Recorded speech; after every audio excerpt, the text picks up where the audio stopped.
You continue to follow this major breaking news. President Trump is now responding to the announcement from Iran. Iran's foreign minister declaring that the Strait of Hormuz is, quote unquote, completely open.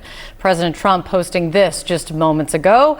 The Strait of Hormuz is completely open and ready for business and full passage, but the naval blockade will remain in full force and effect as it pertains to Iran, only until such time as our transaction with Iran is 100% complete.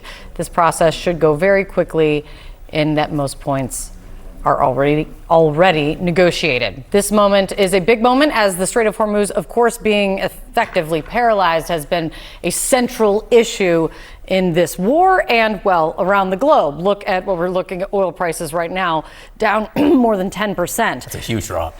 Joining us right now is CNN senior military analyst Admiral James Stavridis on the phone. He is the former Supreme Allied Commander of NATO. Also with us is CNN national security analyst Alex Plitzis. Admiral, your reaction to this announcement, and what do you hear? Well, certainly it's good, but I'm going to say a lot of questions are going to still hang out there, and I'll put on my hat as a mariner, a former ship captain. Number one is, well, what about those mines that might or maybe might not be in the water? Where are they? Number two, Iran says it's open. Does that mean the normal traffic separation scheme that goes right down the middle of the strait, they won't harass traffic there? Or do they mean it's open as long as you use our new Iranian track up to the north around Larak Island?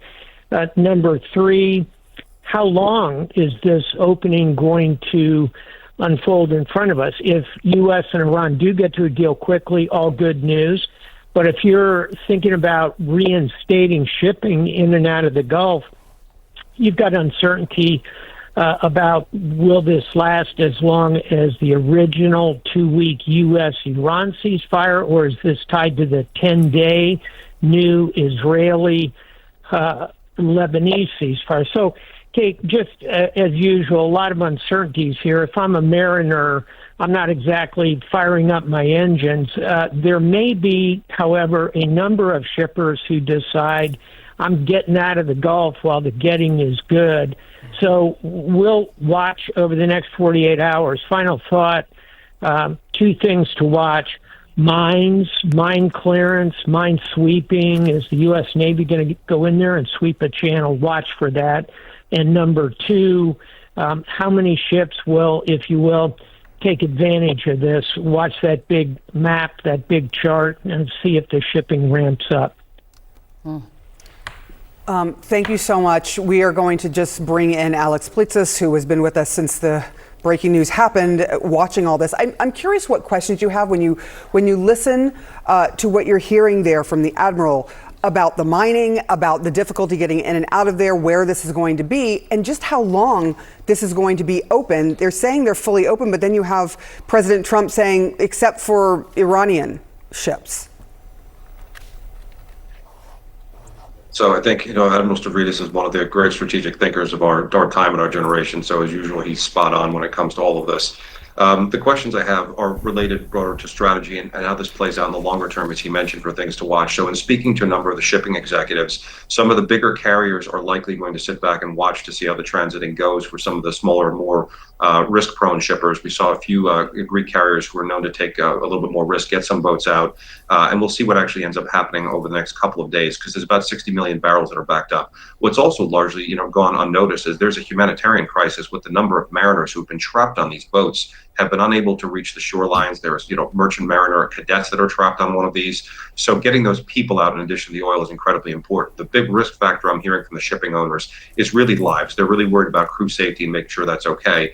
And when we discussed, the insurance program that the U.S. government laid out, as well as potential even military escorts, they said, look, that's all well and good, but that's not going to be enough to guarantee that there's no attacks on the ships, and it really is going to require a political sentiment. So again, the big concern here is the fact that the Iranians at least believe that this is tied to the ceasefire in Lebanon. And if that's the case, again, Israel and Hezbollah have been unable to sort of work this out through the Lebanese government and to disarm Hezbollah, which is what Iran has been trying to protect against. They see that as an instrument of national power. So I still don't know that we're completely out of this in the long run.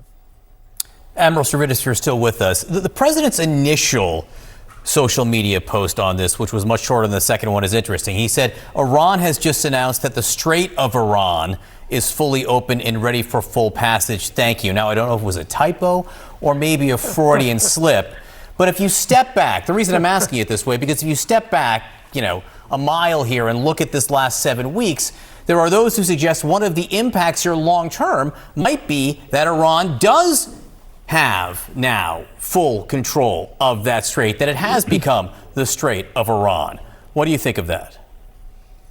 Well, at least he didn't say it's the Strait of Trump, but look, face it, you're exactly right that the concern is, hey, if we allow Iran to kind of open and close the switch and decide whether it's open or not, are we willing sovereignty over to them?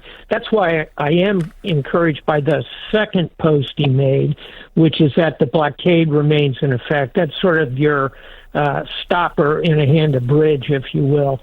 So I think probably your point, not the most elegant language in the first post. Second post, hey, we're still on top of this. We're watching it. But before we get off this conversation, and I know we're just on the hour, it is good news. It is a step by Iran that could help close the big deal, the negotiation, perhaps as soon as this weekend. As Alex said quite correctly, there's a humanitarian side to this, but there's also a big strategic play here.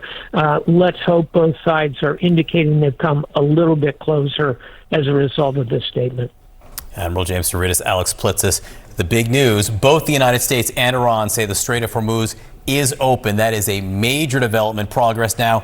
Watch the airports to see if U.S. negotiators are on the way to Islamabad, if talks face-to-face are about to resume.